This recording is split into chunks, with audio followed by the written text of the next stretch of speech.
జీవితంలో తొందరగా అదృష్టాన్ని సిద్ధింపజేసుకోవాలంటే గృహంలో ఎలాంటి ప్రత్యేకమైన నియమాలు పాటించాలి?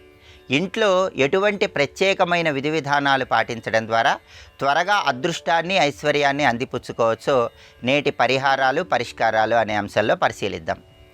ఇంటి సింహద్వారం పైభాగంలో గణపతికి రెండు వైపులా తొండం పైకెత్తి ఉన్నటువంటి ఏనుగులు ఉన్న చిత్రపటాన్ని ఏర్పాటు చేసుకోవటం ద్వారా గృహంలో సభ్యులందరూ తొందరగా అదృష్టాన్ని, ఐశ్వర్యాన్ని సిద్ధింపజేసుకోవచ్చు. అలాగే ఇంట్లో ఉన్నటువంటి సభ్యులకు తొందరగా అదృష్టం కలిసి రావాలంటే గృహంలో ఆగ్నేయం మూల ఒక ప్రత్యేకమైన విధి విధానాన్ని పాటించాలి. తడి కుంకుమతో గృహంలో ఆగ్నేయం మూల శ్రీం అనేటటువంటి ఒక అక్షరాన్ని రాయాలి. ఆ అక్షరానికి ప్రతిరోజు కూడా అగరబత్తులు చూపించటం, ధూపం వేయటం ద్వారా లక్ష్మీ కటాక్షానికి సులభంగా పాత్రలు కావచ్చు. లక్ష్మీదేవికి ప్రీతిపాత్రమైన బీజాక్షరం శ్రీం అనే బీజాక్షరం. ఆగ్నేయ దిక్కు అగ్నిదేవుడికి సంబంధించినటువంటి స్థానం కాబట్టి అగ్నిదేవుడి ద్వారా లక్ష్మీ కటాక్షాన్ని సిద్ధింపజేసుకోవటానికి గృహంలో ఆగ్నేయం మూల శ్రీం అనేటటువంటి అక్షరాన్ని రాసి ప్రతిరోజు అగరబత్తులు చూపించాలి. ఇలా చేయటం ద్వారా లక్ష్మీ కటాక్షాన్ని సంపూర్ణంగా సిద్ధింపజేసుకోవచ్చు. అలాగే గృహంలో గుర్రం బొమ్మలు ఏర్పాటు చేసుకోవటం ద్వారా సకల శుభాలను అందిపుచ్చుకోవచ్చు. ఋగ్వేదంలో దధిక్రావణ్ అనే పేరు కలిగిన సూక్తం ఉంది. ఆ సూక్తం కూడా గుర్రం విశిష్టతను గురించి వివరించటం జరిగింది. హయగ్రీవుడు గుర్రంతల ఆకారంలో ఉండి భక్తులందరినీ అనుగ్రహిస్తాడు. కాబట్టి గుర్రం అనేది సకల సంపదలకు, అదృష్టానికి సంకేతం. గృహంలో వాయువ్యం మూల రెండు గుర్రపు బొమ్మలు ఏర్పాటు చేసుకోవటం ద్వారా కుటుంబంలో సభ్యులందరికీ తొందరగా అదృష్టం కలిసి వస్తుంది. అనేక మార్గాల్లో ఆదాయాన్ని పెంపొందింపజేసుకోవచ్చు.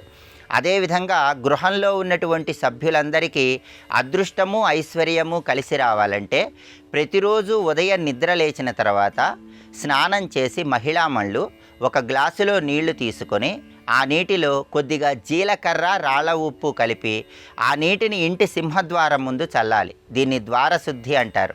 ఈ ప్రత్యేకమైన విధి విధానం పాటించడం ద్వారా ఇంట్లో ఉన్న సభ్యులందరికీ అదృష్టం తొందరగా కలిసి వస్తుంది. అలాగే వీలైనప్పుడల్లా మంగళ శుక్రవారాల్లో ఇంగువ ధూపం వేయటం ద్వారా కూడా ఇంట్లో ఉన్న సభ్యులకి అదృష్టం కలిసి వస్తుంది. నిప్పు కణికల మీద ఇంగువ పొడి చల్లి ఆ ఇంగువ ధూపం వేయటం ద్వారా గృహంలో ఉన్నటువంటి నకారాత్మక శక్తిని తొలగింపజేసుకొని సకారాత్మక శక్తిని పెంపొందింపజేసుకోవచ్చు. అదృష్టాన్ని, ఐశ్వర్యాన్ని సిద్ధింపజేసుకోవచ్చు. అలాగే తులసి ఆకుల రసాన్ని వీలైనప్పుడల్లా ప్రదోష కాలంలో గృహంలో ఉన్నటువంటి అన్ని గదుల్లో మూలల్లో కొద్దిగా చల్లటం ద్వారా కూడా లక్ష్మీనారాయణల సంపూర్ణమైన అనుగ్రహానికి పాత్రులై సకల శుభాలను సిద్ధింపజేసుకోవచ్చు. అదేవిధంగా గృహంలో సభ్యులకి అదృష్టము, ఐశ్వర్యము తొందరగా కలిసి రావాలంటే రాత్రిపూట వంటగదిలో ఒక బకెట్ నిండా నీళ్లు పోసి ఈశాన్యం మూల ఉంచి ఉదయం నిద్ర లేవగానే ఆ నీటిని మొక్కల మొదట్లో పోయాలి. ఇలా చేయటం ద్వారా ఇంట్లో ఉన్న సభ్యులందరికీ శ్రీ మహాలక్ష్మీదేవి అనుగ్రహం కలిగి సకల శుభాలను సిద్ధింపజేసుకోవచ్చు. ఈ ప్రత్యేకమైనటువంటి విధి విధానాలు పాటించడం ద్వారా సభ్యులందరూ వృత్తి, ఉద్యోగ, వ్యాపార రంగాల్లో మంచి పురోభివృద్ధిని సాధించవచ్చు.